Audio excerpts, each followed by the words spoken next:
Bloomberg-ийн чартаас харахад нэгэн зүй тогтол тод харагдаж байна л да. Америк Монголын бодлогын хүүгийн зөрүү буурахад төгрөгийн ханш сулрах хандлагатай байна. So in 2026 is the rate policy still the main line for defense for 2026 оныг харуул бодлогын хүүгийн нөлөө төгрөгийн ханшид хэрхэн нөлөөлөхөөр байгаа вэ? Миний бодлоор энэ нь ямагт валютын ханшийг чиглүүлэх гол бодлогын арга хэрэгсэл хэвээрээ байна. Монгол улс энэ онд бодлогын хүүгээ өсгсөн бол эсрэгээр Америк нэгдсэн улсын төв банк бууруулж гисэн.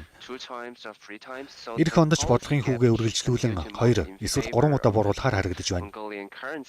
Тэгэхээр хоёр орны бодлогын хүүгийн зөрүү төгрөгийн ханшид ээлтэй байх төлөвтэй. Ялангуяа Монголын инфляц 8% буюу зорилттой түвшнээс өндөр байгаа тул Монгол банк хүүгээ дахин өсгөх магадлалтай гэсэн үг.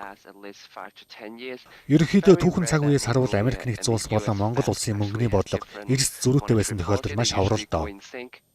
Хэрвээ би зөв санаж байвал хамгийн сүүлд хоёр орны мөнгөний бодлого ялгаатай байсан үе 2008, 2009 он буюу санхүүгийн хямралын үед л байх. Энэ бол маш ховор онцлог тохиолдол болсон. Ирэх оны хувьд Монгол банк бодлогын хүүгээ өндөр түвшинд хадгалахаар байгаа бол Америк нэгдсэн улсын төв банк бодлогын хүүгээ зөөлрүүлэхээр байна. Энэ бодлогын хүүгийн зөрүү нь мэдээж төгрөгийн ханшид дэмжлэг үзүүлэхээр байна. Гэхдээ энэ бол зөвхөн нэг л хүчин зүйл гэдгийг санах хэрэгтэй. Худалдааны тэнцэл зэрэг цуур хүчин зүйлсийг мартаж болохгүй. Энэ онд зэлсийн үнэ түүхэн дээцэгтэй үрсэн. Нүүрсний экспорт харьцангуй доктортой байсан зэрэг нь төсвийн орлого, валютын ханшид сайнаар нөлөөлсөн. Харин эх онд уул уурхай түүхий эдийн экспорт нь Монгол улсын эдийн засаг, валютын ханшийн гол хөдөлгүүр нь хэвээр байна.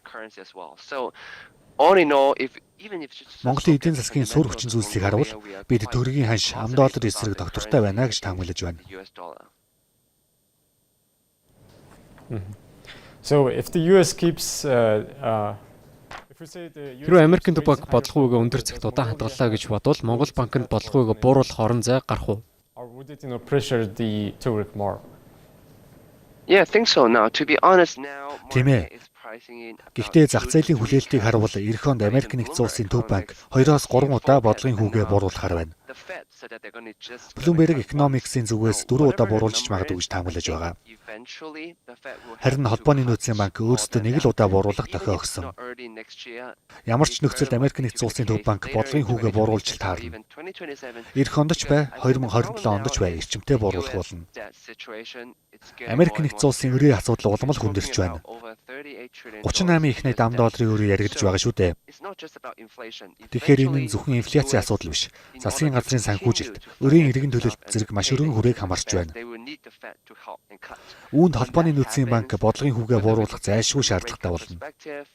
Тэгэхээр аль ч өнцгөөс харсан ам долларын ханш Монголын төгрөг болон бусад Азийн валютуудын эсрэг сулрах өндөр магадлалтай. Тэгэхээр төсвийн асуудлуудтай холбоотойгоор Америк нэгдсэн улсын төв банк бодлогын хүүгээ бууруулах нь баттай зүйл тул Монгол улсын хувьд үүнд санаа зовох шаардлагагүй гэсэн үг. Тиймээс Монгол улс инфляц зэрэг цөөр хүчин зүйлстэй бүрэн төвлөрч бодлогын хүүгээ заалах хэрэгтэй. Түүхийдүүдийн үн эх онд ч өндөр түвшинд хадгалагдах хүлээлттэй байгаа тул Монгол банкнд бодлогын хүүгээ дахин чангаруулах орон зай бий гэж харж байна. So Stephen, structurally Төгрөгийн ханшийн уналт нь ямар хүчин зүйлээс голчлон шалтгаалж байгаа вэ? Худалдааны төвлөрсөн байдал, импортоос хамааралтай байдал зэрэг нь үнд хэрхэн нөлөөлж байна? Эх он төгрөгийн ханш хэд орчимд хадгалагдах бол? Таамаглахад бэрхэл юм.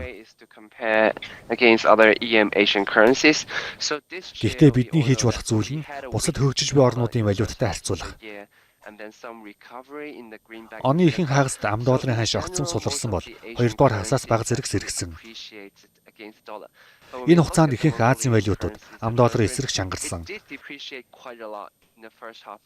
Төгрөгийн хувьд оны эхний хагаст ам долларын эсрэг огцом суларсан нь хачирхалтай тохиолдол болсон. Сүүлийн саруудад л бага зэрэг чангарлаа. Тэгэхээр төгрөгийн ханш ам доллароос тэмч хамааралгүй хөдөлж байна гэсэн үг. Сая дурдсан худалдааны ашиг, уул уурхайн салбарын экспорт сайжирсан зэрэг бүтцийн хүчин зүйлс байсан ч төгрөгийн ханшаа сул хэвээрээ л хадгалагдсан. Бидний таамаглаж байгаагаар эх хонд $10 ханш унах төлөвтэй. Харин бид хятадын юаны ханшид өөдрөг төсөөлөлттэй байгаа. Макро эдийн засаг талаас ч валютын худалдаа авах чадварын хувьд хятад улсад эерэг хүлээлттэй байна. Энэ нь Монгол улсын эдийн засаг, валютын ханшид сайнаар нөлөөлөх болов. 2026 онд төгрөг $10 эсрэг огцом шангарахгүйч 2025 онтой харьцуулахад илүү дээр дүр зураг харагдаж байна. Одоогийн цэгээс бага зэрэг сэргийх хүлээлттэй. Bloomberg Intelligence-ийн зүгээс төгрөгийн ханш 3,300 хүрэх таамагтай байна. So, what do you think will be the main, driving factors for Төгрөгийн ханшид нөлөөлөх гол хүчин зүйл нь Хятадын эдийн засаг, бодлогын хүү эсвэл хөрөнгө оруулагчдын итгэл зэргээс аль нь байх вэ? policy credibility? I actually think it's China because Миний бодлоор хятад улсын эдийн засаг гэж бодож байна. Монголын худалдааны гол түвш, түүхийдийн худалдаа авахч нь гэдэг утгаараа хятадын эдийн засаг үргэлжлэн сэргийх хэсэг нь гол хүчин зүйл байна. Энэ нь ч Монголын эдийн засагт итгэх итгэл нэмэгдэхэд нөлөөлнө.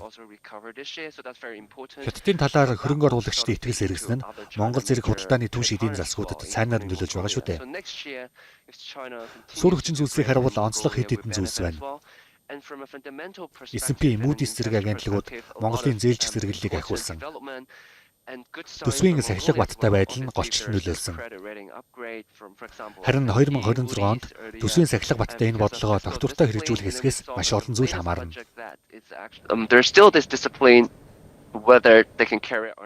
Одоогийн байдлаар Монгол улсын төсвийн бодлого харьцангуй эдийн засаг, валютын ханшийг дэмжих чиглэлд харагдаж байна. Харин мөнгөний бодлогын хувьд бууруулах эсвэл өсгөх гэж яарах хэрэггүй цагүй л тохиож байна. Тиймээс энэ бүгдийг нэгтгээд харуул бүхий л макро хүчин зүйлс, гадаад нөхцөл байдал төгрөгийн ханшид ээлтэй харагдаж байна.